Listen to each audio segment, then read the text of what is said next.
As instructional designers, it is important to have a holistic understanding of instruction and learning theories.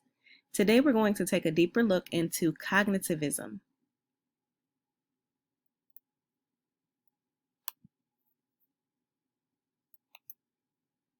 Cognitivism is a learning theory that is centered around the mental process of the learner.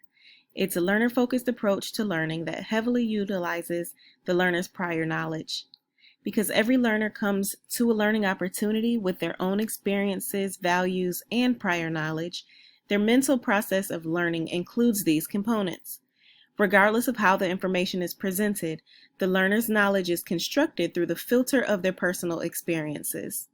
The cognitivist approach to learning is proactive in incorporating this into the learning process. Now, behaviorism is a learning theory that is considered to be the traditional approach to teaching and learning. Let's take a look at some of the differences between cognitivism and behaviorism. The focus of cognitivism is the learner, while the focus of behaviorism is the teacher or facilitator.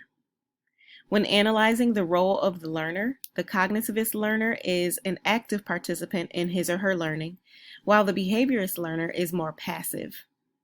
The role of the facilitator is quite different as well. With cognitivism, the facilitator provides learners with strategies to connect their prior knowledge with the new concepts being presented. With behaviorism, the facilitator provides structured repetition and reinforcement as a way to ensure the learner remembers the new concepts. Cognitivism incorporates high-order thinking skills such as analyzing, evaluating, and creating. So the cognitivist approach is best used in training and learning environments where problem solving is prioritized. Behaviorism incorporates low-order thinking skills such as remembering, understanding, and applying, so this approach is best used in task-based environments. So what does cognitivism look like or feel like in a learning or teaching environment? It looks and feels like a collaborative learning experience. Thought-provoking questions are used to encourage self-reflections. Case studies are used to put the learners in actual situations where the new concepts will be explored and practiced. Mnemonic devices are used to help make sure information is memorable.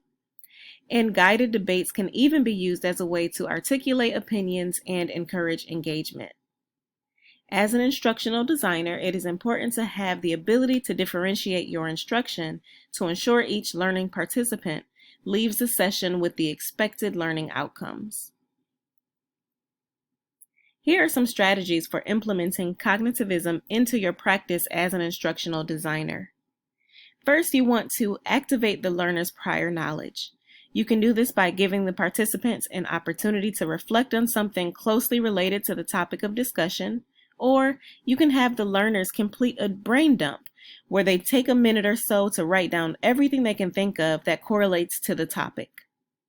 Once the learner's prior knowledge is activated, your task is to link the new information with the old. Make the topic of discussion relatable with your learner's prior knowledge. To help with this, it's important that you practice concept grouping. Group your information into small yet impactful parts so the learner is not overwhelmed with too much new information at once. Case studies and simulations are great ways to get learners to link the new information with the old from an application perspective.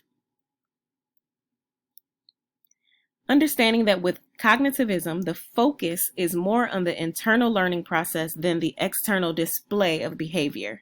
Here are some of the takeaways. Be flexible. Be open to ideas, questions, and comments during training sessions, and create a safe space for learning. Also, be intentional. Design meaningful sequencing, and each new concept should build on the learner's prior knowledge. Thank you for your time.